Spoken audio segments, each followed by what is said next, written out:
की bill pass होगा। UP में लव जिहाद कानून पास, इसमें संशोधन किया गया है और उम्र कैद की सजा का भी प्रावधान होगा और कड़ी कार्रवाई की जाएगी। ये बात निकलकर सामने आ रही थी और उत्तर प्रदेश में लव जिहाद कानून सुमित पास कर दिया गया है।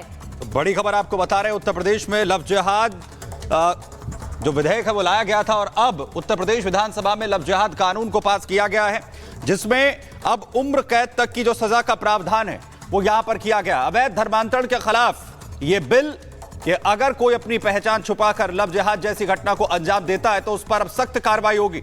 और उत्तर प्रदेश विधानसभा में अब लव जिहाद कानून पर मोहर लग गई है, यानी अगर कोई अपनी पहचान छुपाकर लव जिहाद जैसी घटना को अंजाम देगा तो उम्र कैद तक की सजा उसे भुगतनी होगी।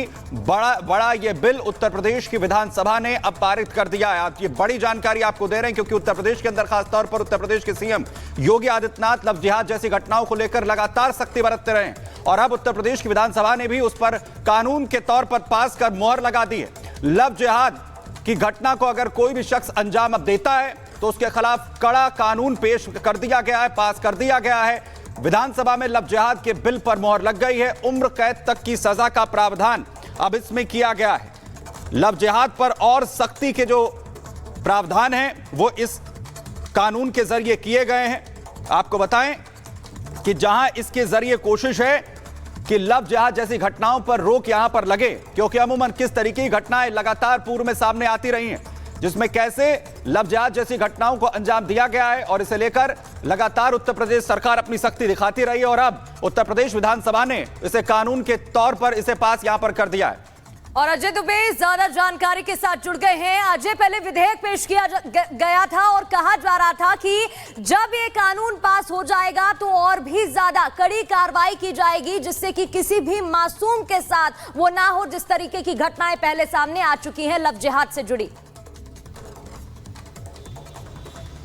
बिल्कुल, लॉ एंड ऑर्डर एक ऐसा मामला है जिसमें कोई भी लूप होल मुख्यमंत्री योगी आदित्यनाथ छोड़ने के लिए तैयार नहीं है और लव जिहाद का ये मुद्दा लगातार प्रासंगिक, लगातार इसको लेकर अलग अलग बातें सरकार ने अपना इसमें इंकलाब जो है वो बुलंद रखा है और अपनी जो बात है मुख्यमंत्री ने जो पहले ही स्पष्ट किया हुआ था कि ऐसी चीज़ों को लेकर हम सख्त से सख्त कानून बनाएंगे, वो लव जिहाद का मामला हो, धर्मांतरण का मामला हो, नकल का मामला हो। इसी कड़ी में कल के दिन हमने देखा प्रस्ताव की स्थिति और जो एक वैधानिक प्रक्रिया होती है विधानसभा में प्रस्ताव को रखना, प्रस्ताव पर चर्चा करना, प्रस्ताव को पास करना, उस प्रक्रिया को होते हुए अभी हम देख रहे हैं मुख्यमंत्री का इस मामले में पक्ष बिल्कुल स्पष्ट था।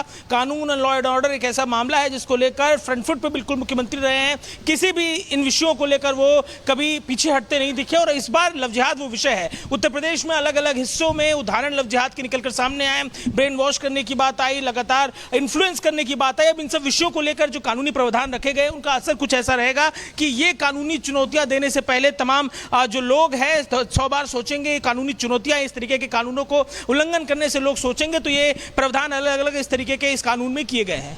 अजय, क्योंकि पूर्व में जब इस बिल को लाया गया था उस वक्त इसमें सजा जो है वो 10 साल तक की थी, जुर्माने का भी प्रावधान ये था, लेकिन इस बार इसे उम्र कैद में तब्दील किया गया है।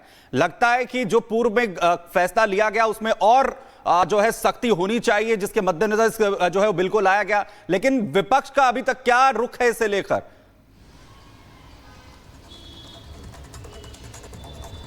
देखिए, इस कानून को लेकर सदन में चर्चा होनी है, विपक्ष का रुख क्या रहेगा उस विषय में सदन में लगातार हम इस बात को फॉलो अप कर रहे हैं। लेकिन इन तरीके के कानूनों के इम्प्लीमेंटेशन और इसको प्रस्ताव को लाने से पहले जो सरकार की पूरी एक विंग है, सरकार के एडमिनिस्ट्रेशन की एक विंग है, इसको लेकर रिसर्च करती है, न्यायाधीशों से तमाम तरीके के जो जुडिशियल प्रोसेस, कॉन्स्टिट्यूशनल चीज़ों को समझने वाले जो लोग हैं उनसे चर्चा होती है। क्या कॉन्स्टिट्यूशनल सेगमेंट है, कितना समाज पर प्रभाव पड़ता है, मनोवैज्ञानिक असर कितना पड़ता है और इसके चलते सामाजिक परिवेश कैसा होता है, इन सब विषयों का भी अध्ययन करने के बाद ये नए प्रस्ताव रखे गए हैं। सख्त बनाने की कोशिश है ताकि जो इनके इंप्लीमेंटेशन है उसको लेकर चीजें सक्रिय तरीके से हो जाए, इनका इंप्लीमेंटेशन ठीक से हो और लोगों के मन में भय भी बना रहे इस कानून को लेकर। तो ये वो प्रस्ताव हैं, इनको लेकर लगातार चर्चा है और विपक्ष की जो कथन होगा सदन में उसको भी हम फॉलो अप लगातार कर रहे हैं।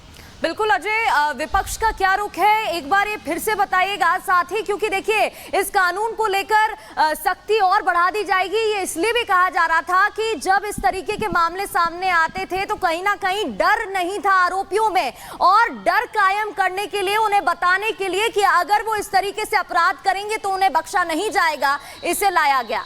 देश की सरकारें भी इस फैसले का अनुसरण करेंगी और पूरे देश में इस तरह के कानून का इस तरह की सजा का प्राविधान होगा। जी मंत्री जी, जब इस पे चर्चा हो रही थी धर्मांतरण विधेयक पर, विपक्ष के जो प्रतिपक्ष के नेता माता प्रसाद पांडे ने उन्होंने कहा कि एफआईआर मुकदमों की संख्या बढ़ेगी। आराधना मिश्रा जो कांग्रेस की जो सीएलपी हैं, उन्होंने कहा कि इसमें गलत लोग फंसेंगे। क्या कहेंगे जब इस तरह की बात आ रही है? नहीं, उन लोगों को चिंता स्वाभाविक है, उन लोगों की चिंता।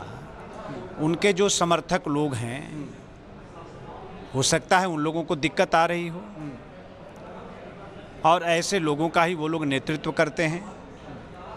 इस देश के अंदर हमें आप एक बार भी नहीं दिखा सकते कि कभी लव जिहाद के खिलाफ कभी समाजवादी पार्टी ने बोला हो, कभी कांग्रेस पार्टी ने बोला हो। इनको हिम्मत और हैसियत नहीं है कि लव जिहाद के खिलाफ ये कभी कोई एक शब्द प्रदेश की बहन बेटियों के पक्ष में बोल देंगे। तो इनसे और क्या उम्मीद कर सकते हैं? मंत्री जी, एक मामला ऐसे और आया कि जो रायबरेली लोकसभा है, वहाँ पर जो सलोन एक कस्बा है सलवन, वहाँ पर 20,000 प्रमाण पत्र बना दिए गए, जबकि वहाँ की जो संख्या है वो सिर्फ 800-900 वहाँ पे लोग ही रहते हैं। 20,000 यानी कहा जा रहा है रोहिंग्या बांग्लादेशी को भी बसा दिया गया। अब कहीं ना कहीं ये भी धर्म परिवर्तन का मामला है कि आगे चल के इनको पता नहीं कहाँ से कहाँ कन्वर्ट कर दें। क्या कहेंगे? नहीं, पूरे प्रकरण सरकार के संज्ञान में आ चुका है, उसकी जांच कराई जाएगी, और इसीलिए इस तरह के कानून की आवश्यकता है। जो बेवजह फर्जी तरीके से लोग निवास प्रमाण पत्र बना रहे हैं, अपनी पहचान छुपा रहे हैं और पहचान छुपाकर लोगों के साथ धोखा दे रहे हैं, प्रदेश और देश के खिलाफ साजिश कर रहे हैं, तो ऐसे पा रहे हैं जो देश के खिलाफ साजिश कर रहे हैं उनके खिलाफ जो है और सख्ती बढ़ती जाएगी। और लव जिहाद का कानून जो है वो उत्तर प्रदेश विधानसभा ने पारित यहां पर कर दिया है। हमारे साथ अजय दुबे यहां पर बने हुए थे। राघवेंद्र, आप दोनों का बहुत शुक्रिया। एक छोटे से ब्रेक ले रुक रहे हैं, फौरन लौट रहे हैं। योगी ने यूपी में कानून ही बदल दिया है। अब यूपी में अपराध करोगे तो जिंदगी भर जेल में रहोगे। योगी का सख्त फरमान, इस पर भी हिंदू मुसलमान। देखिए महाभारत मेरे साथ शाम 5:57